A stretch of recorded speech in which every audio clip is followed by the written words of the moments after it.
If I told you we already had the first woman president? So this is back during the First World War.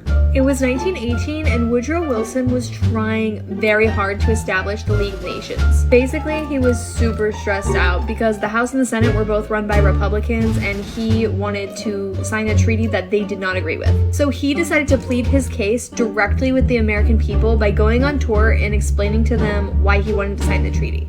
His wife Edith knew he was not well and begged him not to go. Even the president's personal physician said you should not go do this. But he didn't listen to them. Yes, men haven't really changed that much in 100 years. The president made it 3 weeks before collapsing on the floor.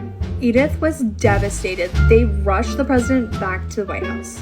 Now, something important to note is that Woodrow had his most trusted advisor living in the White House, and his name was Hoover. Just 3 days after the incident, the president collapsed again at the White House, and this time, Hoover said he looked like he was dead. They realized soon after that the president was paralyzed. The doctor examined him, and luckily his brain was not damaged, but he couldn't move an arm or a leg. When they realized what had happened, and they're in the middle of a world war, they were like, we have to keep this a secret. This was what Hoover would later call the beginning of the deception of the American people. So the only people that knew about this devastating secret was the First Lady, Hoover, and the doctors.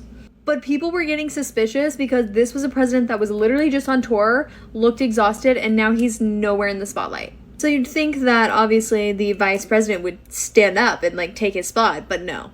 The vice president was Marshall, and Marshall didn't want to oust him because the president had been so kind to him. He didn't want him to become the first president that the vice president had to take over for health reasons. So he didn't. And instead, a room full of people who had never been elected by anyone discussed in secrecy who should run the government. And it was decided. In secrecy, Edith ran everything until his second term was over. And Edith spent her whole life insisting that her husband did all the work.